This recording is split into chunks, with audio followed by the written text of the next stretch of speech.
What's up, guys? Jay, MorninAfterKill, and I'm back here on Borderlands 2. And if you've noticed, there was a brand new Headhunter DLC that got released today called The Horrible Hunger of the Ravenous Wattle Gobbler. And I told you guys that I would be posting a shit ton of content on this DLC. And then the DLC came out, right? Then the DLC came out, and there's no fucking content. There's like, I know it's a $3 DLC, and at least TK Baja, you know, they gave us the whole Easter egg that was the entire map. I enjoyed that, I really did. But I've been playing this Wattle Gobbler for like the past 2-3 hours with multiple characters. Why? Why do I keep playing it with multiple characters? Because after I fucking beat it, the goddamn enemies aren't respawning. I'm not even serious. The only enemy that respawns in this game after you beat it is the Ravenous Wattle Gobbler. And even on OP8, he's pretty much a joke. And I mean, I'm not complaining about difficulty. I don't want it to be harder. I don't want it to be easier, whatever.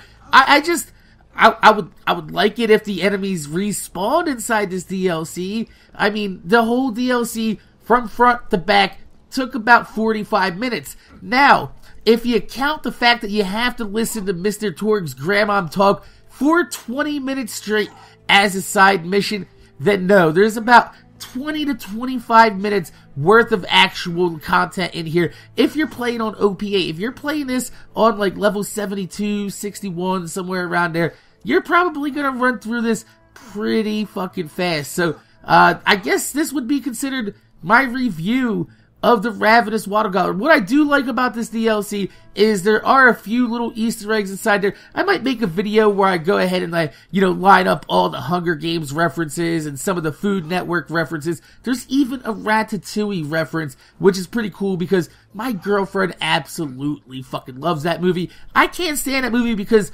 I hate it inside these Pixar style movies where the fucking humans, where they look like creepy monsters. I mean, come on, seriously. We're at this. It's the same thing with EA. EA makes their people inside their sports games look like creepy monsters. This is 2013. There's no reason why any humans being digitally rendered should look like fucking creepy monsters, especially the Pixar style creepy monsters. Remember back when Toy Story first came out? That's not the topic of the commentary, but yeah, Toy Story had probably some of the worst looking fucking humans in it. But I mean, outside of the 15-20 minute fetch quest that requires you to poison the Wattle Gobbler, there's nothing really to this. This is like, I know I told you guys that $3 isn't a lot of money to complain about, but I mean, Gearbox, you just phoned in a DLC at the point in time of this game's life cycle where DLC should not be phoned in. Every single piece of DLC or content that's coming out in this game right fucking now needs to be tip-top notch. Why? Because number one, you just released a Game of the Year edition for the current consoles. Number two, we're hoping to see a Game of the Year edition on the next consoles and another season of DLC. And number three, you still have the Borderlands 2 version of the Vita to sell. Why the fuck is anybody gonna buy this shit if they're not selling you anything that's worth the goddamn fucking money? It's already bad enough you're selling the Game of the Year edition as a fucking, like, retail release, because Ultimate Full Hunter Mode is still clearly fucking broken, and so are the, OP levels and some of the other shit like DOT skills. We've already talked about that in another, but, man, Gearbox, this was not the time for you to phone in a DLC.